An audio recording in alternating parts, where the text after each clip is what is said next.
name is Dr. Stella Anyega. I'm a lecturer in the School of Business. And these are career ambassadors. Yes, an ambassador carries something for, and you represent. You live for something, you live for someone. At least you have a higher goal.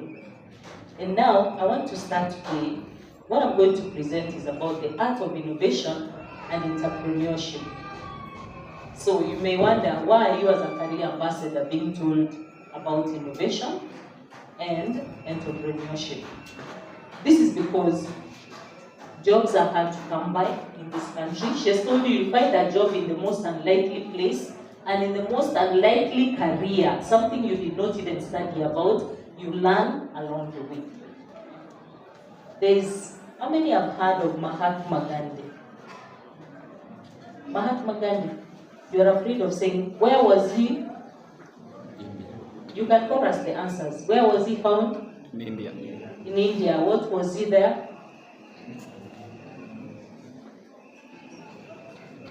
The name sounds familiar. I'm not so sure what he did.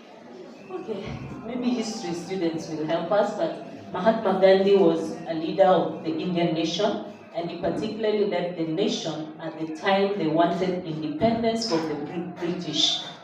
And he came up with a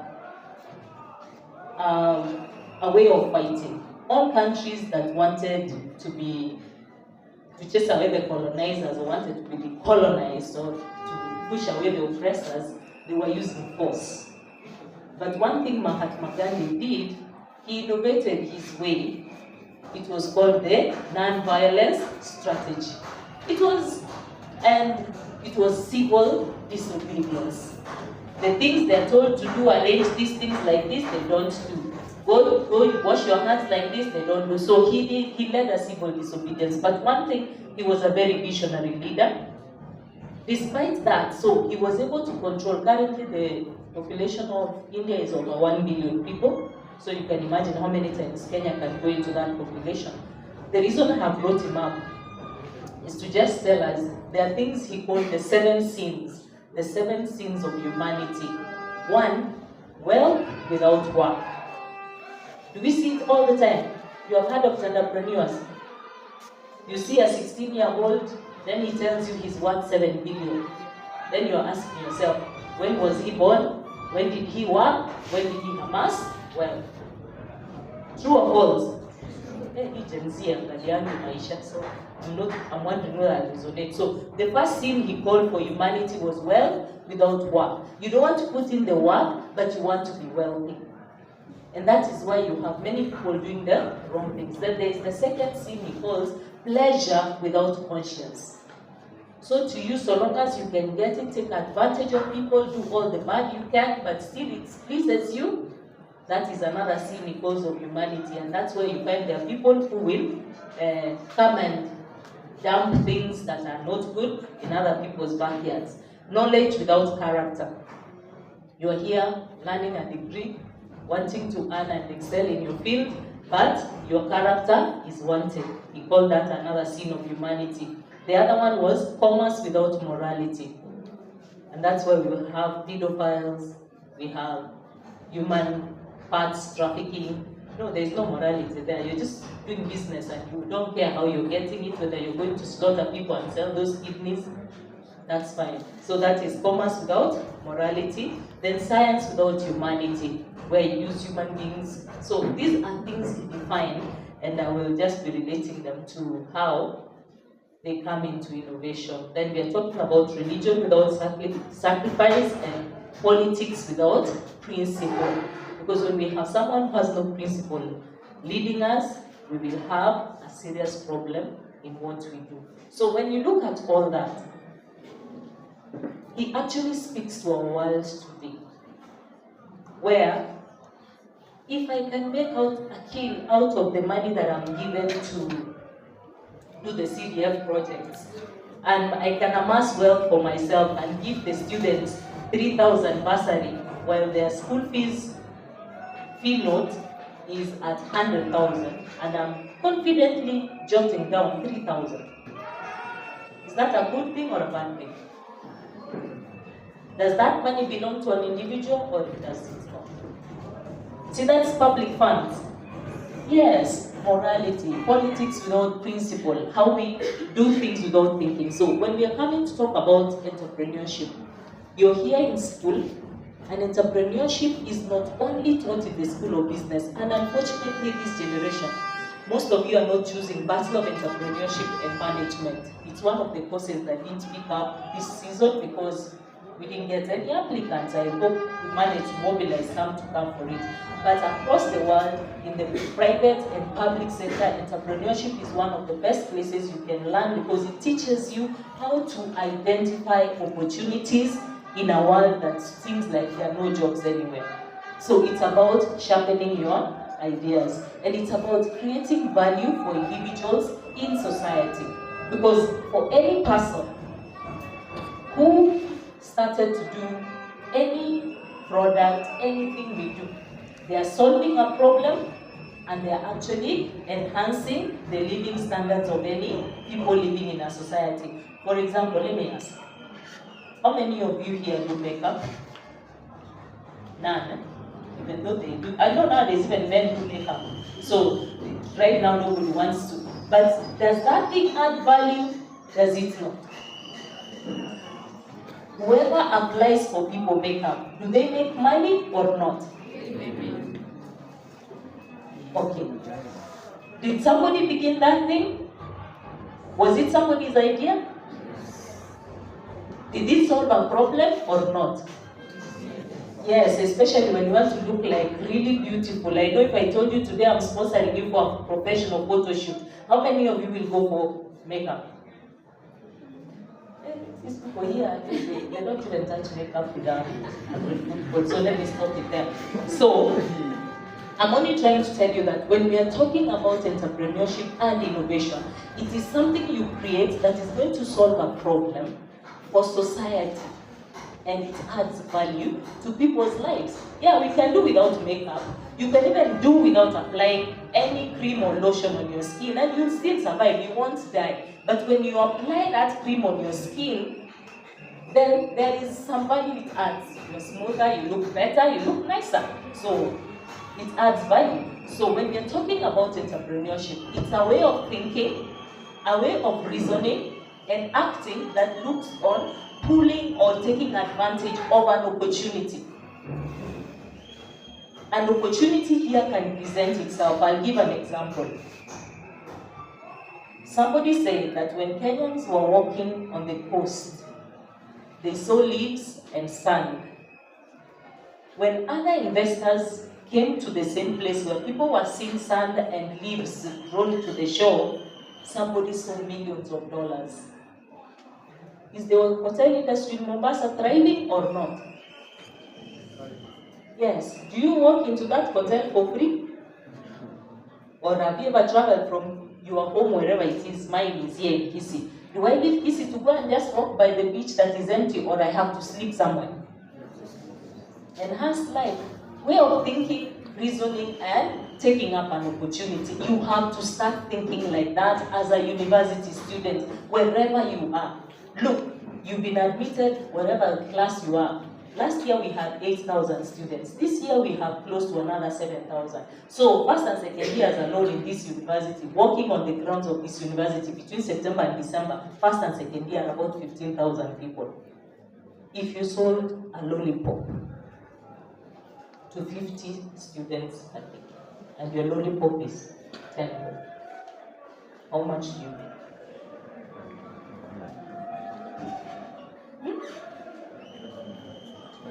See, that sounds like 500 shillings? Yes.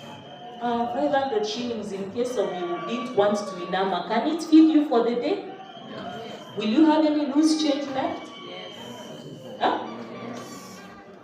But to be honest, okay, I'm only opening. You know, you look at where you don't think there's an opportunity, there is always an opportunity to make something. And mostly people will think that entrepreneurship is about small businesses, but we're going to shortly look that it can be done anywhere and everywhere. First, identify an opportunity. Just using that example, I'm not saying you go and sell lollipop, but if you have opportunity to sell the lollipop to a student whose concentration power has gone down after 2 lectures from 9 in the morning and he still has another one, that's okay. You can get your time bob and you make your money. So you have to identify the opportunity, know where you are, what are the opportunities, but don't do the sin of commercialization without morality. So whenever you're doing that, remember you have to look at what is the opportunity. What is it that I can do that can elevate the problem or the issue that these people are facing? And by solving my problem, you get your money. Assume I became a mama fua for these very many university students here, and most of you I know I'm paying for fua. Mabulana, are you in the room? Huh? I know some 5 years ago, one of my students in entrepreneurship, when I was previously I've been a CEO, the chair of department, and one of my students in entrepreneurship, she actually formed a washing company. And you know who our best clients were? Students. Sio yeye alikuwa nafua, she had the idea, she got some mama fuas, she would take orders and you pay her and she was making her money. Identification of opportunity. So that is what we are talking. Then you must also know that as you identify your opportunity, how are you going to innovate this opportunity? What decisions will you make so that there is value addition? Don't just do business because I opened the M-Pesa shop. Now you also want another M-Pesa shop. You don't even know what my strategy is. So when you see I close on Tuesday, you also close on Tuesdays. Because my idea, you have no clue where my template lies. So you are doing because I do. We are talking about your reasoning, your thinking, and it has to be identify the opportunity, make the correct decisions, add value in whatever you are doing when it comes to entrepreneurship and innovation.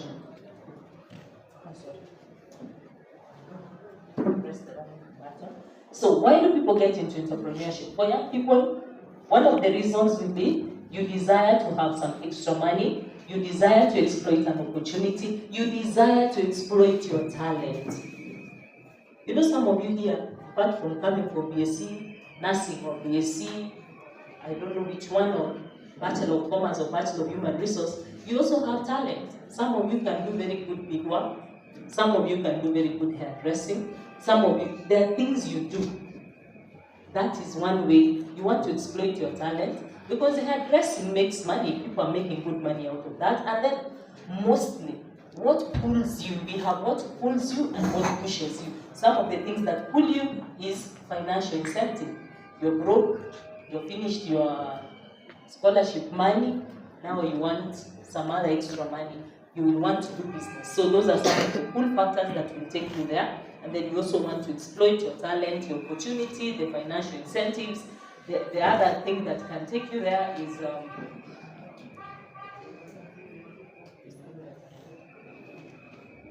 the push. When you are in need, some of us are pushed. From home you're aware, and I'm not saying this to spite anyone, but we know there are students who come from backgrounds that are very constraining. And therefore you come here and you know better than you might, it is you. If you don't do anything to change your circumstances, it is you. And why are we talking to you about entrepreneurship anyway? You're going to be career ambassadors. Many of your people, folks here, even though it may not be you who comes from that constrained background, you may find this person who comes from a constrained background has a talent. You can tell them, let's exploit this idea. So when you understand what entrepreneurship is all about, you're able to even be an ambassador to that person and help them to change. And you're also able to emulate or demonstrate the kind of life that you want other people to live as an ambassador. Remember, an ambassador, you're representing something. And as a career ambassador, you must show them that being in the university is not about books only. Books is the main thing. And let's always keep the book, the main thing, the main thing. Don't change and now start doing the side things to be the main things. Keep them the main things, but leave this university with a whole lot more than when you walked in. It's not the high school where we are looking at, you pass with your grade and get your A. I know I'm talking to a multitude. This is first years only. Mixed class, eh? So So for here, some of you have been here, you have read very well, you are on the dean's list. But after you go out there, you are not the only person on the dean's list as the career director was telling you. There are many others also who have finished their degrees and they are also on the dean's list. You're going out there, what more do you have than those others who are on the other dean's list? So when you develop yourself, and this opportunity has come that may open your eyes to see, yes, I'm doing my degree, that is okay. How else can I do it? How can you innovate? Do you know that there are students, even when they are at undergraduate, despite being sponsored by government, they have also managed to attract funding for themselves? That is also another opportunity. Innovate the way you look at university life. It's not just, oh, come, have fun, make noise, do exams. Some of you copy here, there. That's a culture career ambassadors must kill. Cheating in exams. So, who can become an entrepreneur? It's open for everybody, but you must be a risk taker. All of us, we have a risk appetite. There is so much, some of us are very conservative. Pesa yangu ipungue, siwezi eka 500. But I know the boys here who like watching Premier League. Your risk appetite is very high. I'm putting my 500 team leo lazima. You see your risk appetite?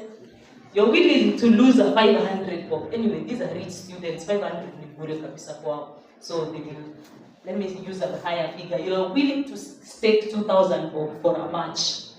How many of you stake that much for matches?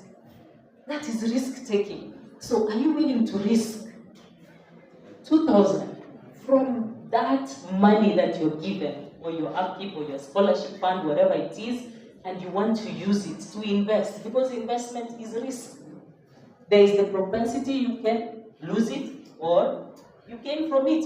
But if you have a higher risk-taking nature, you will succeed as an entrepreneur. But if you're conservative and you just want to tread on the path that is well-worn, where people have walked and you can see the pathway very clearly, you may not succeed as an entrepreneur. The other thing is you have to have energy. Have energy to be in class, have energy to do your side. Whatever it is you're doing as an entrepreneur, you have to be resilient and persistent. The first sale may go wrong, the next one. I liked what the director said. When you're in a matatu, you see an employer, you see a client. Have eyes that are open both ways. That is, you must be resilient and always want to create wealth genuinely. Don't create wealth from those 7 sins I started with. Create wealth genuinely. Don't be the people who scam. You know, most of the scammers are young people. Why are we doing that? Why is our country becoming so heartless? I've seen 3 or 4 incidences where people, it was reported on a group that I am in, where you get an accident and instead of people helping, you're still alive. Instead of people helping you, they take your phone, they take your wallet, and you're crying, please help me, until you die. But they have taken including your shoes and everything. Are we becoming a very insensitive community? So as career ambassadors, what are you building as the ethos or the hallmark of your career? So don't just be there for the sake of I want to be a doctor, because there'll be consultancy, there's so much more being a doctor. Empathy, emotional intelligence, humanity, that human concept of being human. So you have to be visionary also, and you have to be proactive. For you to give me a solution, you must think ahead of me. Because if I'm having a problem, if you think like me, we will not get anywhere. So you have to think better than me, who has a problem, proactive. So you see, oh, she's not able to do that. If I did this, I can take advantage of that, and that will be my shilling. So that is what is required of a career ambassador, that you will build much more. And innovation is not just an incident, it is a process. Most of the times, if you find good innovators, they have tried a myriad of things. Walikuwa na plan ka, hundreds of them, only 2 succeed. How many of you have heard of Virgin Atlantic Airlines? Virgin Atlantic Airlines. Okay. Richard Branson, he's the owner of that. You can Google it. It's an airline. The guy has done more than 200 companies. He's a very rich entrepreneur. He started, doesn't work, but today he's, I don't know, I call him, he's a Briton. So his business, it's in Nairobi, it's everywhere, it has employed even Kenyans. He has the most expensive resort in this country, somewhere in Samburu. What is the most expensive place you've ever slept in? Let me not ask anybody here. Who is willing to tell us the most expensive place you have slept in?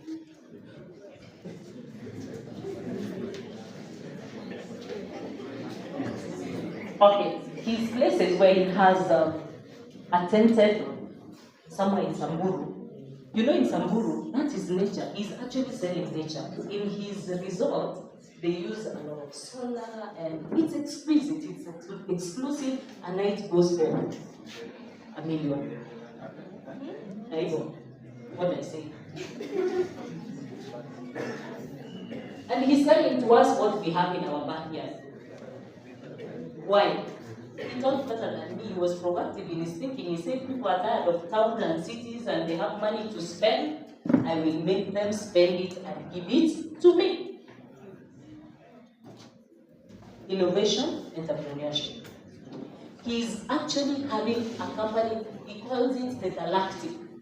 He's planning how to take people to space. Yaani ukisikia umechoka na kwenda na ndege sasa tunaweza panda rocket. Why? Because he knows, he's seeing people, that people have money and they don't know what to do with it. I told you, in this university, there's a big market. Even myself, I'm not a good entrepreneur because I know my risk appetite is quite low. But if somebody just found, even if you found yourself, wewe uko proactive. Kuna wale wanaamuka na direct ya mkumbuka 7 o'clock ni class, ametoka class ako tu, amesahau kubeba hata full stack. Simama hapo kwa TC, uuze full stack tena. Hautauza? Siku ya exam and cards. Hautauza? Unainama bure ni kupenda kwenu. So, what I'm saying, you have to conceptualize the idea. We said you see the opportunity, see what you have to do, and then you must add value. So I'm telling you, people who started small, like that is just one example. He's known, we study him in case studies, and he has those businesses there, even in our country, and they're exploiting things that unajiuliza, yani niende kulala Samburu for that amount of money per night.